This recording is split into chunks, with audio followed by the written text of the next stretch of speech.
ಆದಿ ಬುಡಮೂಲ ಸಮುದಾಯ ಕೊರಗರು ಸಮಗ್ರ ಚಿತ್ರಣ. ಲೇಖಕರು ಪಾಂಗಾಳ ಬಾಬು ಕೊರಗ. ಕರ್ನಾಟಕ ತುಳು ಸಾಹಿತ್ಯ ಅಕಾಡೆಮಿಯು ಪ್ರಕಟ ಮಾಡಿರುವಂಥ ಕೃತಿ ಇದು. ಕರ್ನಾಟಕದ ಮಟ್ಟಿಗೆ ಕೊರಗ ಸಮುದಾಯದ ಬಗ್ಗೆ ಕೊರಗ ಸಮುದಾಯದ್ದೇ ವ್ಯಕ್ತಿಯೊಬ್ಬರು ಬರೆದಂಥ ಪ್ರಥಮ ಕೃತಿ ಇದು. ಅತ್ಯಂತ ಮಹತ್ವದ ದಾಖಲೆಗಳು ಇರುವಂಥ ಕೃತಿ ಇದು. ಈ ಕೃತಿಯಲ್ಲಿ ಸುಮಾರು 28 ಲೇಖನಗಳಿದ್ದಾವೆ. ಮೊದಲನೆಯ ಲೇಖನ ಕೊರಗ ಅನ್ನುವ ಶಬ್ದದ್ದು ಪದೋತ್ಪತ್ತಿ ಯಾವ ರೀತಿ ಆಯಿತು ಮತ್ತು ಅದರ ಅರ್ಥ ಏನು ಅಂತ. ಎರಡನೇ ಲೇಖನ ಕೊರಗರು ಯಾರು. ಮುಂದಿನ ಲೇಖನಗಳು ಕೊರಗ ಸಮುದಾಯದಲ್ಲಿ ಒಳಪಂಗಡಗಳು, ಬರಿ ಅಥವಾ ಬಳಿ ಪದ್ಧತಿ, ಇತಿಹಾಸದಲ್ಲಿ ಕೊರಗರು, ಕೊರಗರ ಅಜಲು ಪದ್ಧತಿ, ಕೊರಗರ ಕುಟುಂಬ ವ್ಯವಸ್ಥೆ, ಸಂಸ್ಕೃತಿ ಸಂಪ್ರದಾಯಗಳು, ಕಟ್ಟುಕಟ್ಟಳೆ, ಆರಾಧನೆ ಮತ್ತು ನಂಬಿಕೆಗಳು, ಕೊರಗತನಿಯ ಬದುಕು ಭವಣೆ, ಗುರಿಕಾರ ಮತ್ತು ನ್ಯಾಯ ಪದ್ಧತಿ, ಕೊರಗರ ಧರ್ಮ, ಕೊರಗರ ಭಾಷೆ, ಕೊರಗರ ಕುಲಕಸುಬು, ಕೊರಗರ ಆಹಾರ ಪದ್ಧತಿ, ಕೊರಗರ ವೈದ್ಯ ಪದ್ಧತಿ, ಕೊರಗರ ಡೋಳು, ಬುಡಕಟ್ಟು ಅನನ್ಯತೆ, ಕೊರಗರ ಸಾಂಸ್ಕೃತಿಕ ಕಲೆಗಳು ಮತ್ತು ಮನರಂಜನೆಗಳು, ಕೊರಗರ ವಿಧಿ ನಿಷೇಧಗಳು, ಕೊರಗ ಸಂಘಟನೆ ಮತ್ತು ಚಳುವಳಿಗಳು, ಅಸಮಾಧಾನದ ಅಲೆಗಳು. ಈ ರೀತಿಯಾಗಿ ಸುಮಾರು 28 ಲೇಖನಗಳು ಇರುವಂಥ ಕೃತಿಗಿದು. ಆದಿ ಬುಡಮೂಲ ಸಮುದಾಯ ಕೊರಗರು ಸಮಗ್ರ ಚಿತ್ರಣ. ನಮಸ್ಕಾರ, ಇದು ಬುಕ್ ಟಾಕ್, ಇದು ಪುಸ್ತಕದ ಮಾತು. ಈ ದಿವಸದ ನಮ್ಮ ಮುಖ್ಯ ಅತಿಥಿ ಪಾಂಗಾಳ ಬಾಬು ಕೊರಗ. ನಾನು ಈ ಒಂದು ಮಾತುಕತೆಗೆ ಪಾಂಗಾಳ ಬಾಬು ಕೊರಗ ಅವರನ್ನು ಸಮಸ್ತ ವೀಕ್ಷಕರ ಪರವಾಗಿ ಮತ್ತು ಸಮಸ್ತ ಓದುಗರ ಪರವಾಗಿ ಪ್ರೀತಿಯಿಂದ ಸ್ವಾಗತ ಮಾಡ್ತಾ ಇದ್ದೇನೆ. ಬಾಬಣ್ಣ, ಧನ್ಯವಾದಗಳು. ಇವತ್ತಿನ ನಮ್ಮ ಮಾತುಕತೆಯ ಪುಸ್ತಕ ಅದು ಆದಿ ಬುಡಮೂಲ ಸಮುದಾಯ ಕೊರಗರು ಸಮಗ್ರ ಚಿತ್ರಣ. ಈ ಕೃತಿಯ ಲೇಖಕರು ಪಾಂಗಾಳ ಬಾಬು ಕೊರಗ ಅವರು. ಇದೊಂದು ಅತ್ಯಂತ ಮಹತ್ವದ ಕೃತಿ. ಕರ್ನಾಟಕದ ಒಂದು ಸಾಮಾಜಿಕ ಅಧ್ಯಯನದ ವಿಚಾರದಲ್ಲಿ ಮತ್ತು ಸಮುದಾಯದ ಅಧ್ಯಯನದ ವಿಚಾರದಲ್ಲಿ ಅತ್ಯಂತ ಮಹತ್ವದ ಕೃತಿ. ಕೊರಗ ಸಮುದಾಯದ ಬಗ್ಗೆ ಅದೇ ಕೊರಗ ಸಮುದಾಯದ ಲೇಖಕರು ಬರೆದಂಥ ಮೊದಲ ಕೃತಿ ಮತ್ತು ಇಡೀ ಕೊರಗ ಸಮುದಾಯದ ಆಚಾರ ವಿಚಾರ, ನಂಬಿಕೆ, ಆರಾಧನೆ, ಭಾಷೆ ಇವೆಲ್ಲದರ ಬಗ್ಗೆ ಸಮಗ್ರವಾದಂಥ ಮಾಹಿತಿ ಇರುವಂಥ ಒಂದು ಪುಸ್ತಕ. ಮತ್ತು ಎಲ್ಲ ಮಾಹಿತಿಗಳನ್ನು ಆಳವಾದ ಅಧ್ಯಯನ ಮತ್ತು ತನ್ನ ಅನುಭವದ ನೆಲೆಯಲ್ಲಿ ಬರೆದವರು ಬಾಬು ಪಾಂಗಾಳ ಅವರು, ಪಾಂಗಾಳ ಬಾಬು ಕೊರಗ ಅವರು. ಈ ಕೃತಿಯನ್ನು ಕರ್ನಾಟಕ ತುಳು ಸಾಹಿತ್ಯ ಅಕಾಡೆಮಿಯು ಪ್ರಕಟ ಮಾಡಿದೆ. ಈ ಕೃತಿಯನ್ನು ಕರ್ನಾಟಕ ತುಳು ಸಾಹಿತ್ಯ ಅಕಾಡೆಮಿ ಪ್ರಕಟಿಸಿರುವಂಥದ್ದು. ಈ ಕೃತಿಗೆ ಬೆನ್ನುಡಿಯಾಗಿ ಬೆನ್ನೆಟ್ ಜಿ ಅಮ್ಮಣ್ಣ ಅವರು, ಕರ್ನಾಟಕ ತುಳು ಸಾಹಿತ್ಯ ಅಕಾಡೆಮಿಯ ಮಾಜಿ ಸದಸ್ಯರು ಬರೆದಿರುವಂಥ ಒಂದು 4 ಸಾಲನ್ನು ನಾನು ನಿಮ್ಮ ಮುಂದೆ ಇಡ್ತೇನೆ. ಆಮೇಲೆ ನಾನು ಈ ಕೃತಿಯ ಬಗ್ಗೆ ಇದು ನಮ್ಮ ಬಾಬಣ್ಣ ನಮ್ಮ ಹತ್ರ ಮಾತಾಡಲಿಕ್ಕಿದ್ದಾರೆ. ಬೆನ್ನುಡಿಯ ಸಂದರ್ಭದಲ್ಲಿ ಬಾಬಣ್ಣನ ಬಗ್ಗೆ ಸಂಕ್ಷಿಪ್ತ ಪರಿಚಯ ಕೂಡ ಇದೆ. ಉಡುಪಿ ತಾಲೂಕಿನ ಪಾಂಗಾಳದಲ್ಲಿ ಜನಿಸಿದ ಬಾಬು ಪಾಂಗಾಳ ಅವರು ಇಂದಂಜೆ ಹೈಸ್ಕೂಲ್ನಲ್ಲಿ ವಿದ್ಯಾಭ್ಯಾಸದ ಬಳಿಕ ಮಂಗಳೂರಿನ ಗೋಕರ್ಣನಾಥೇಶ್ವರ ಕಾಲೇಜಿನಲ್ಲಿ BA ಪದವಿ ಪಡೆದವರು.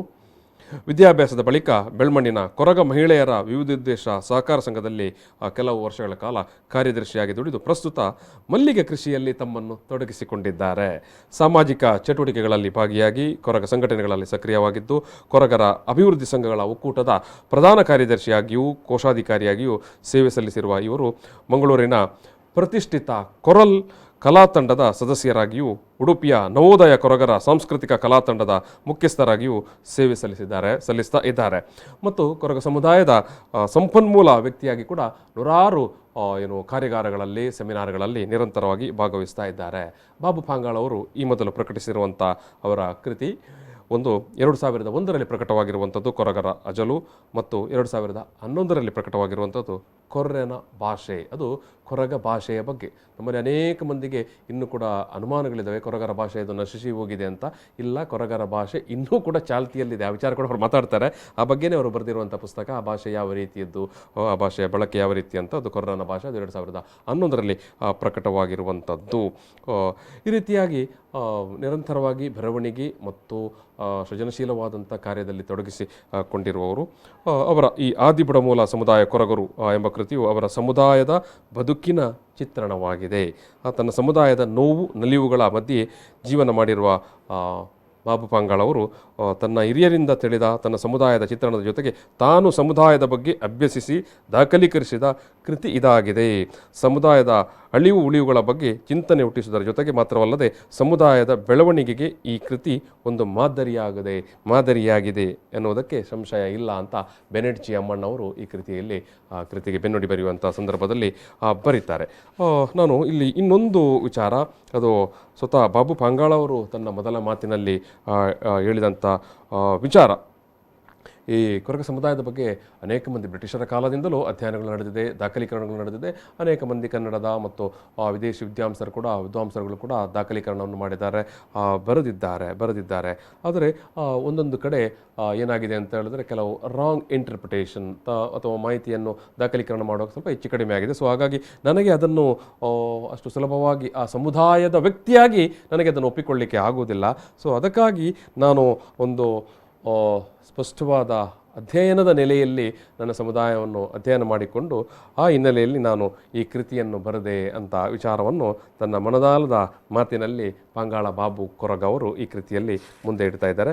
ಇದು ಆದಿಮುಡಬೋಲ ಸಮುದಾಯ ಕೊರಗರು ಸಮಗ್ರ ಚಿತ್ರಣ ಅನ್ನುವಂಥ ಕೃತಿ ಕರ್ನಾಟಕ ತುಳು ಸಾಹಿತ್ಯ ಅಕಾಡೆಮಿಯು ಪ್ರಕಟ ಮಾಡಿರುವಂಥ ಪುಸ್ತಕ. ಈ ಪುಸ್ತಕದ ಬೆಲೆ ₹175. ಇದು ತುಳು ಅಕಾಡೆಮಿಯ ಗ್ರಂಥಾಲಯದಲ್ಲೂ ಕೂಡ ಸಿಗ್ತದೆ, ಮತ್ತು ಬಾಬು ಪಾಂಗಾಳ್ ಅವರ ಕೈಯಲ್ಲೂ ಕೂಡ ಸಿಗ್ತದೆ ಓದುಗರಿಗೆ. ಎಸ್ ಬಾಬಣ್ಣ, ಇನ್ನು ನಿಮ್ಮ ಮಾತು ಈ ಕೃತಿಯ ಬಗ್ಗೆ. ಈ ಕೃತಿ ನೀವು ಇದರಲ್ಲಿ ಬರೆದುಕೊಂಡಿದ್ದೀರಿ, ನಾನು ಯಾಕೆ ಪ್ರಕಟಿಸಿದೆ ಅಂತ ಇನ್ನೊಂದಷ್ಟು ಸ್ವಲ್ಪ ನೀವು ವಿವರವಾಗಿ ಹೇಳುವುದಿದ್ದರೆ ಈ ಕೃತಿಯನ್ನು ನೀವು ಪ್ರಕಟಿಸಿದ ಕಾರಣ, ಹಿನ್ನೆಲೆ. ನೀವು ಈಗಾಗಲೇ ಹೇಳಿದಾಗೆ ನಾನು ಅದರಲ್ಲಿ ಬರೆದಿದ್ದೀನಿ, ಇದರಲ್ಲಿ ಮೊದಲ ನುಡಿಯಲ್ಲಿ ಬರೆದಿದ್ದೇನೆ. ನನ್ನ ನುಡಿಯಲ್ಲಿ ತುಂಬ ಜನ ಕೊರಗರ ಬಗ್ಗೆ ಬರೆದಿದ್ದಾರೆ, ತುಂಬ ವಿಷಯಗಳನ್ನು ಹೇಳಿದ್ದಾರೆ.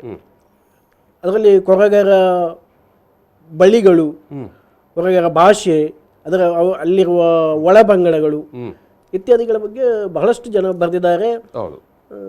ಅದರಲ್ಲಿ ಕೆಲವು ಕಡೆಗಳಲ್ಲಿ ತುಂಬ ಗೊಂದಲಗಳಿತ್ತು.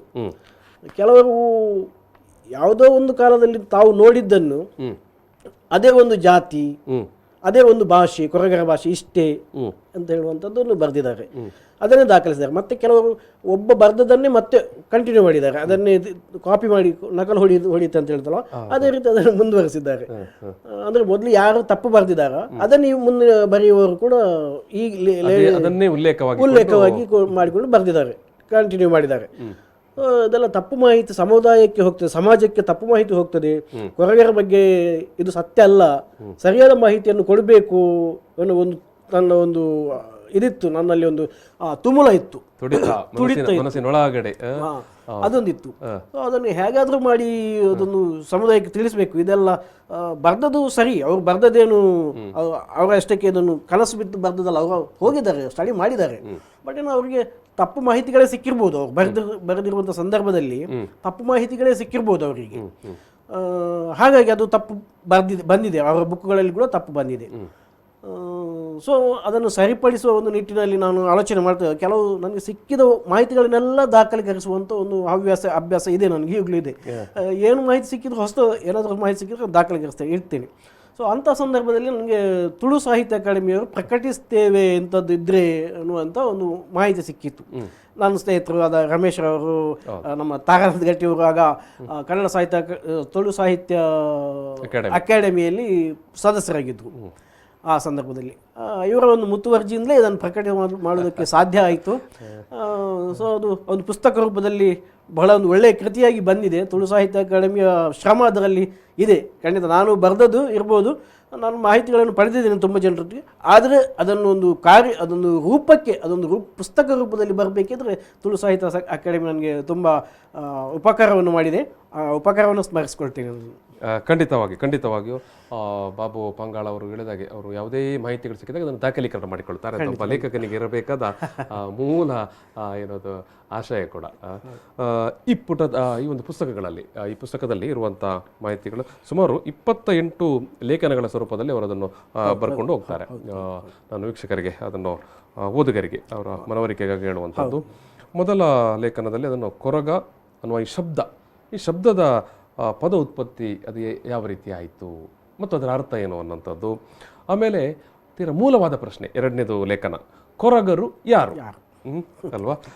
ಆಮೇಲೆ ಮೂರನೇ ಲೇಖನದಲ್ಲಿ ಕೊರಗ ಸಮುದಾಯದಲ್ಲಿ ಒಳ ಪಂಗಡಗಳು.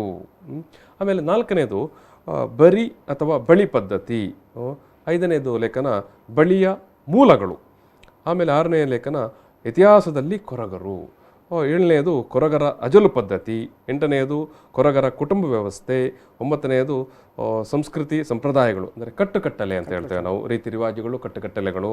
ಆಮೇಲೆ ಆರಾಧನೆ ಮತ್ತು ನಂಬಿಕೆಗಳು, ಕೊರಗತನಿಯ, ಆತನ ಬದುಕು ಬವಣೆ, ಗುರಿಕಾರ ಮತ್ತು ನ್ಯಾಯ ಪದ್ಧತಿ, ಕೊರಗರ ಧರ್ಮ, ಕೊರಗರ ಭಾಷೆ, ಕೊರಗರ ಕುಲಕಸುಬು, ಕೊರಗರ ಆಹಾರ ಪದ್ಧತಿ, ಕೊರಗರ ವೈದ್ಯ ಪದ್ಧತಿ, ಆಮೇಲೆ ಕೊರಗರ ಸಾಂಸ್ಕೃತಿಕ ಕಲೆಗಳು, ಮನೋರಂಜನೆಗಳು, ಕೊರಗರ ಡೋಳು, ಮತ್ತು ಇವತ್ತಿನ ಸನ್ನಿವೇಶದಲ್ಲಿ ಕೊರಗರ ಶಿಕ್ಷಣ ಮತ್ತು ಆರೋಗ್ಯ ಮತ್ತು ಬುಡಕಟ್ಟು ಅನನ್ಯತೆ, ಆಮೇಲೆ ವಿಧಿ ನಿಷೇಧಗಳು, ಸಂಘಟನೆ, ಚಳವಳಿಗಳು, ಮತಾಂತರ, ಅಸಮಾಧಾನದ ಅಲೆಗಳು, ಮುಂದೆ ಏನು, ಎಲ್ಲ ರೀತಿಯಾಗಿ ಇಲ್ಲಿ ಬಾಬಣ್ಣ ಈ ಒಂದು ಕೃತಿಯಲ್ಲಿ ಉಲ್ಲೇಖ ಮಾಡಿದ್ದಾರೆ. ಕೊನೆಯದರಲ್ಲಿ 22ನೇ ಲೇಖನದಲ್ಲಿ ಭಾರತದಲ್ಲಿರುವ ಪ್ರಿಮಿಟಿವ್ ಟ್ರೈಬ್ಸ್ ಗ್ರೂಪ್ ಅನ್ನುವ ಲೇಖನ ಕೂಡ ಇದೆ.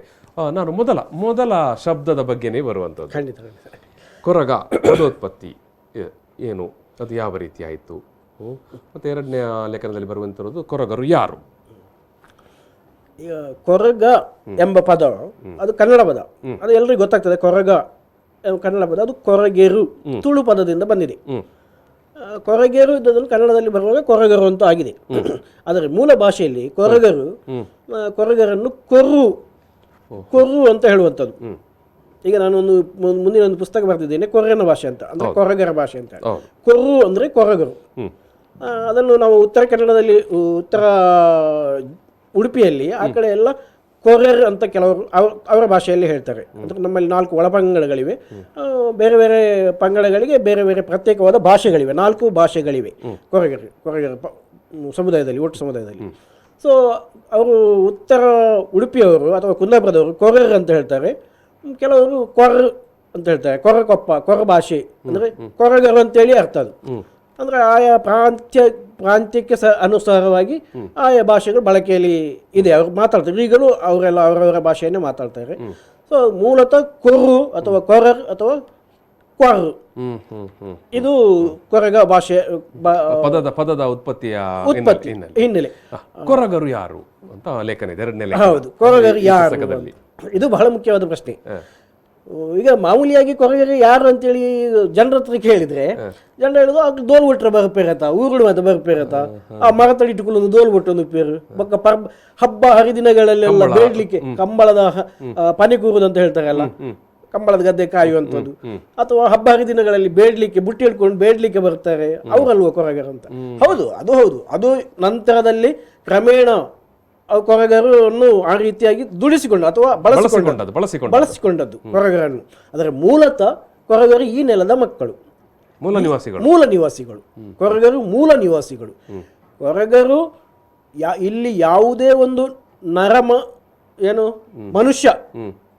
ಮನುಷ್ಯ ಇಲ್ಲದಂತ ಸಂದರ್ಭದಲ್ಲಿ ಕೊರಗರು ಇಲ್ಲಿ ವಾಸವಾಗಿದ್ದರು. ಅಂದ್ರೆ ಬೇರೆ ಯಾವುದೇ ಸಮುದಾಯಗಳವರು ಇಲ್ಲದಂತ ಸಂದರ್ಭದಲ್ಲಿ ಕೊರಗರು ಮೊಟ್ಟ ಮೊದಲಿನ ನಿವಾಸಿಗಳು, ಇಲ್ಲಿ ಆದಿಮಾನವರು, ಇಲ್ಲಿಯರು ಆದಿಮಾನವರು ಕೊರಗರೇ ಮೂಲತಃ.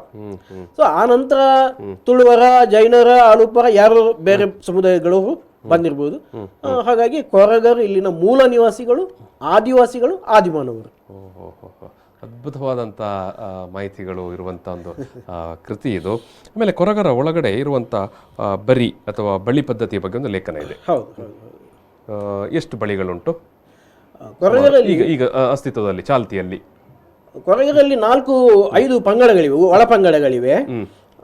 4 ಒಳಪಂಗಡಗಳಿವೆ. ಕಪ್ಪಳ ಕೊರಗರು, ಕುಂಟು ಕೊರಗರು, ಸೊಪ್ಪು ಕೊರಗರು ಮತ್ತು ತಪ್ಪು ಕೊರಗರು ಅಂತೇಳಿ 4 ಒಳಪಂಗಡಗಳಿವೆ. ಆ 4 ಒಳಪಂಗಡಗಳಲ್ಲಿ ಬೇರೆ ಬೇರೆ ಆದಂತ ಬಳಿಗಳಿವೆ, ಬರಿ ಅಥವಾ ಬಳಿಗಳು ಇವೆ.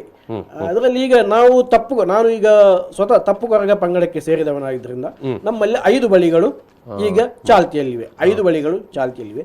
ಮೊದಲು 7 ಬಳಿ ಅಂತ ಹೇಳ್ತಿದ್ರು, ಇತ್ತು ಹೇಳ್ತಿದ್ರು ಅಲ್ಲ, ಇತ್ತು 7 ಬಳಿಗಳು. ಈಗ ಅದರಲ್ಲಿ 2 ಬಳಿಗಳು ಅದರಲ್ಲಿ ಸಂತಾನ ನಾಶವಾಗಿ ಹೋಗಿದೆ, ಜನರೇ ಇಲ್ಲ ಆ ಬಳಿಗಳಲ್ಲಿ, ಜನರೇ ಇಲ್ಲ, ನಾಶವಾಗಿ ಹೋಗಿ ಅದರಲ್ಲಿ ಯಾರು. ಇದು ಬಾಬು ಬಾಬು ಬಾಬು ಪಾಂಗಾಳ ಅವರೇ, ಕೊರಗ ಸಮುದಾಯದ ಜನಸಂಖ್ಯೆ ಎಷ್ಟು? ಕೊರಗ ಸಮುದಾಯದಲ್ಲಿ ಈಗ ಒಂದು ಅಂದಾಜಿನ ಪ್ರಕಾರ ಅಂದ್ರೆ 2001ರ ಜನಗಣತಿ ಪ್ರಕಾರ 11ರ ಜನಗಣತಿಯ ಪ್ರಕಾರ 14,000 ಚಿಲ್ಲರೆ ಇತ್ತು. ಈಗಲೂ ಅಷ್ಟೇ ಇದೆ, 14,000ದಷ್ಟು ಜನಸಂಖ್ಯೆ ಇದೆ ಕೊರಗರಲ್ಲಿ, ಈಗಲೂ ಇದೆ. ಮೊದಲಿಗಿಂತ ಕಡಿಮೆ ಆಗಿದೆಯಾ? ಕಡಿಮೆ ಆಗಿದೆ, ಖಂಡಿತ ಕಡಿಮೆ ಆಗಿದೆ. ಒಂದು ಆತಂಕಕಾರಿಯಾದಂತ ವಿಚಾರ. 10 ವರ್ಷಗಳ ಹಿಂದೆ ಒಂದು 18ರಿಂದ 20,000ದಷ್ಟು ಇದ್ದ ಜನರು ಈಗ 14,000ಕ್ಕೆ ಇಳಿದಿದೆ. ಬಹಳ ವೇಗವಾಗಿ ಕಡಿಮೆ ಆಗ್ತಾ ಇದೆ ಕೊರಗರ ಜನಸಂಖ್ಯೆ. ಏನು ಕಾರಣ ಇರಬಹುದು? ಪೌಷ್ಟಿಕಾಂಶವೋ ಅಥವಾ ಖಂಡಿತವಾಗ್ಲಿಯೂ ಪೌಷ್ಟಿಕ ಆಹಾರದ ಕೊರತೆ ಇದೆ, ಆಹಾರದ ಕೊರತೆ ಇದೆ. ಮೂಲತಃ ಆಹಾರವೇ ಇಲ್ಲ ಕೊರಗರಿಗೆ, ಈಗಲೂ ಬೇಡಿ ತಿನ್ನುವಂತ ಪರಿಸ್ಥಿತಿ. ಅಥವಾ ಯಾಕಂತ ಹೇಳಿದ್ರೆ ಈ ಕುಲಕಸುಬು ಮಾಡುವುದಕ್ಕೆ ಈಗ ಕುಲಕಸುಬಿಗೆ ಬೇಡಿಕೆಯೂ ಇಲ್ಲ, ಅದು ಮಾಡಲಿಕ್ಕೆ ಕಚ್ಚಾ ವಸ್ತುಗಳ ಅದು ಕೊರತೆ ಇದೆ, ಕಚ್ಚಾ ವಸ್ತುಗಳು ಸಿಗುವುದಿಲ್ಲ. ಹಾಗಾಗಿ ಕುಲಕಸುಬು ಮಾಡುವಂತಿಲ್ಲ. ಬೇಡಿ ತಿನ್ಬೇಕಾದ್ದು ಅಥವಾ ಮುನ್ಸಿಪಾಲಿಟಿ ಅಥವಾ ಏನು ನೈರ್ಮಲ್ಯದ ಕೆಲಸಗಳಲ್ಲೆಲ್ಲ ಪೌರ ಕಾರ್ಮಿಕರಾಗಿ ತೊಡಗಿಸಿಕೊಳ್ಬೇಕು. ಇಂಥ ಕೆಲಸಗಳಿಂದಾಗಿ ಕಾಯಿಲೆಗಳು ಹೆಚ್ಚಾಗಿ ಬಂದು ಸಾಮಾನ್ಯವಾಗಿ ಪೌರ ಕಾರ್ಮಿಕರಿಗೆ ಹೆಚ್ಚಿನ ಕಾಯಿಲೆಗಳು ವಯಸ್ಸಿನಲ್ಲೇ ಬಾಧಿಸುತ್ತದೆ. ಹೌದು, ಶಿಕ್ಷಣದ ಸಮಸ್ಯೆ ಇದೆ. ಶಿಕ್ಷಣ ಈ ಕೊರಗರಲ್ಲಿ ಇವತ್ತಿಗೂ ಬಹಳಷ್ಟು ಕಡಿಮೆ ಇದೆ. ಸಮಾಜ ನಾಗರಿಕ ಸಮಾಜ ಮತ್ತು ಸರ್ಕಾರ ಈ 2 ವಿಚಾರಗಳ ಬಗ್ಗೆ ತುಂಬಾ ಗಂಭೀರವಾಗಿ ಆಲೋಚಿಸಬೇಕು ಅಂತ ವಿಚಾರ ಇದು. ಮತ್ತೆ ಕೊರಗತನಿಯ, ಈಗ ಇಡೀ ಕರಾವಳಿಯಲ್ಲಿ ಕೊರಗತನಿಯನ ಬಗ್ಗೆ ಭಾರಿ ಭಯ, ಭಕ್ತಿ, ನಂಬಿಕೆ. ಕೊರಗತನಿಯನ ಬಗ್ಗೆ ಇಲ್ಲೊಂದು ಲೇಖನ ಇದೆ. ಕೊರಗತನಿಯನಿಗೂ ಕೊರಗ ಸಮುದಾಯಕ್ಕೂ ಇರುವಂತಹ ನಂಟು ಸಂಬಂಧ.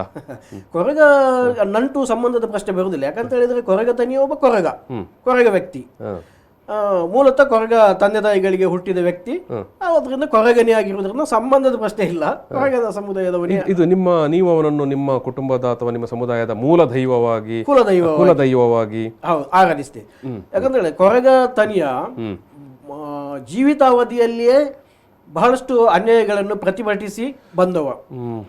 ಆದರೆ ದುರಾದೃಷ್ಟ ಅಂತ ಹೇಳಿದ್ರೆ ಕೊರಗರನ್ನು ಮೋಸದಿಂದ, ಈ ಕೊರಗ ತನಿಯನನ್ನು ಮೋಸದಿಂದ ಕೊಲೆ ಮಾಡಿದ್ರು ಅಂತ ಹೇಳಿ ಹೇಳ್ಬೇಕು. ಮಾಯಾದ್ರು ಅಂತ ಕತೆ ಕಟ್ತಾರೆ. ಮಾಯಾದ್ರು ನಮ್ಮ ಜನಪದಿಯ ಎಷ್ಟೋ ವಿಚಾರಗಳಲ್ಲಿ ಸಾಂಸ್ಕೃತಿಕ ವೀರರು ಕೊನೆಗೆ ಅವರು ಕೊಲೆಗಾದ ನಂತರ ಅವರನ್ನು ಮತ್ತೆ ಅವರು ಮಾಯ ಅಂತ ಹೇಳಿ ಕಥೆಗಳು ಇದೆ. ಇವರನ್ನು ಕೊಲೆ ಮಾಡಿದ್ದಾರೆ. ಕೊಲೆ ಆದ ನಂತರ ಅವರಿಗೆ ಅದು ಮುಚ್ಚಿಡ್ಬೇಕು, ಅಂದ್ರೆ ಅವರು ದೇವರ ಪಾದ ಸೇರಿದ್ರು, ದೈವವಾದ್ರು ಎನ್ನುವಂತ ಒಂದು ಕಥೆಯನ್ನು ಸಮುದಾಯದೊಳಗೆ ಹರಿಬಿಟ್ರು. ಮತ್ತೆ ಉಳಿದ ಕೊರಗರಿಂದ ಪ್ರತಿಭಟನೆ ಎದುರಿಸಬೇಕಾದೀತು ಎಂಬ ಭಯದಿಂದ, ಅಥವಾ ಅವರಿಗೆ ಒಂದು ಕೆಟ್ಟ ಹೆಸರು ಬರ್ತದೆ, ಕೊಂದಿದ್ದೇವೆ ಅಂತ ಹೇಳಿದ್ರೆ ಅದೊಂದು ಕೆಟ್ಟ ಹೆಸರು ಬರ್ತದೆ. ಹಾಗಾಗಿ ಅದನ್ನು ಒಂದು ಅವರು ದೈವತ್ವಕ್ಕೆ ಸೇರಿದ್ರು, ದೇವರಾದ್ರು ಎನ್ನುವ ಒಂದು ಕಥೆಯನ್ನು ಹರಿಬಿಟ್ಟು ಅಲ್ಲಿಗೆ ಕೇಸನ್ನು ಮುಚ್ಚಿಬಿಟ್ರು. ಇವತ್ತು ಅದೇ ಆಗುದು, ಅದೇ ಕೇಸ್ ಮಾಡುದು, ಕೇಸ್ ಮುಚ್ಚಿ ಹಾಕುದು ಅಷ್ಟೇ. ಇದು ಕೊರಗರ ಭಾಷೆ ಬಗ್ಗೆ ಒಂದು ಲೇಖನ ಇದೆ. ಹೌದು, ಕೊರಗರಿಗೆ ಪ್ರತ್ಯೇಕವಾದ ಭಾಷೆ ಇದೆಯಾ? ಖಂಡಿತವಾಗಿ ಕೊರಗರಿಗೆ ಪ್ರತ್ಯೇಕವಾದ ಸ್ವತಂತ್ರವಾದ ಭಾಷೆ ಇದೆ. ಕೊರಗರು ಮೂಲ ನಿವಾಸಿಗಳು ಎನ್ನುವುದಕ್ಕೆ ಇದೊಂದು ಸಾಕ್ಷಿ. ಯಾಕಂತ ಹೇಳಿದ್ರೆ ತುಳು ಅಲ್ಲ ಕೊರಗರ ಭಾಷೆ, ತುಳುವಿಗಿಂತ ಅದೆಷ್ಟೋ ಪುರಾತನವಾದಂಥ ಕೊರಗರ ಭಾಷೆ ಇದೆ. ಕೊರಗರಲ್ಲಿ ಮೊದಲೇ ಹೇಳಿದಂತೆ 4 ಒಳಪಂಗಡಗಳಿವೆ. ಈ 4 ಒಳಪಂಗಡಗಳಿಗೆ ಪ್ರತ್ಯೇಕವಾದ ಅವರದ್ದೇ ಆದಂಥ ಸ್ವತಂತ್ರ ಭಾಷೆಗಳಿವೆ.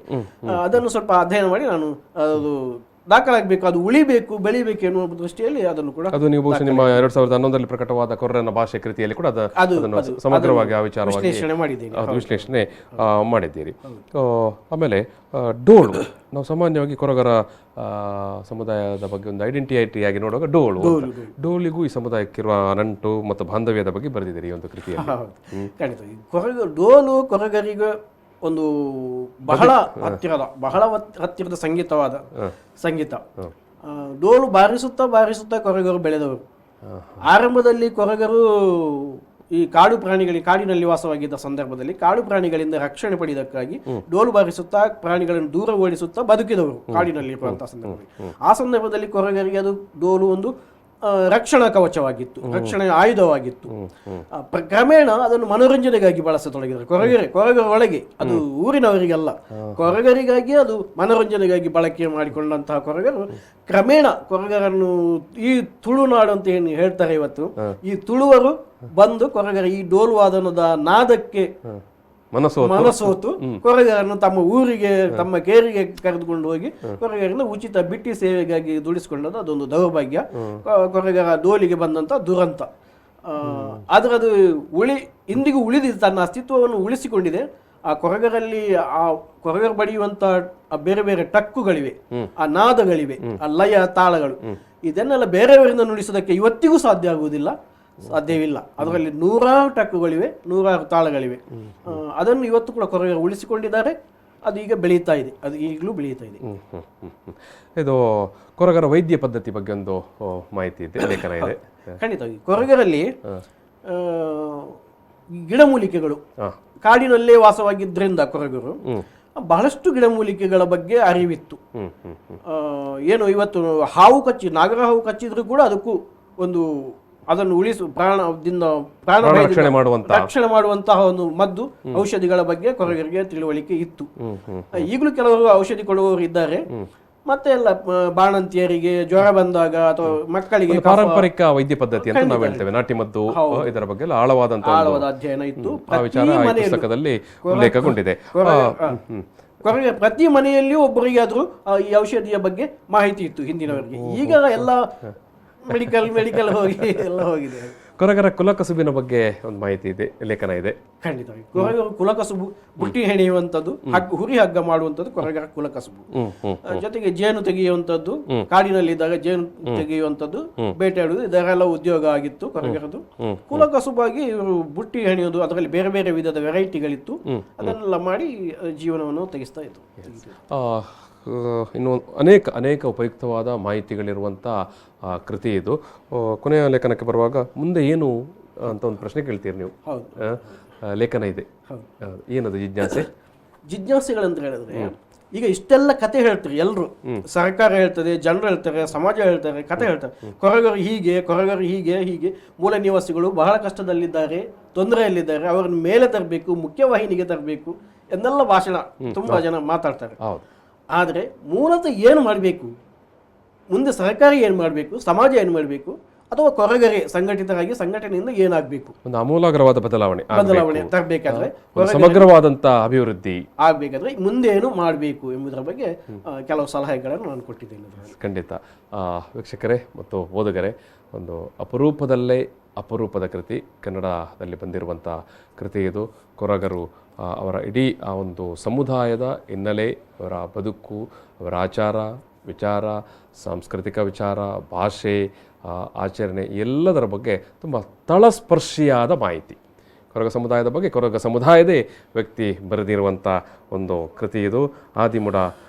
ಆದಿ ಬುಡಮೂಲ ಸಮುದಾಯ ಕೊರಗರು, ಸಮಗ್ರ ಚಿತ್ರಣ ಅನ್ನುವಂಥ ಕೃತಿ. ಖಂಡಿತವಾಗಿ ನೀವು ಈ ಕೃತಿಯನ್ನು ಓದಲೇಬೇಕು.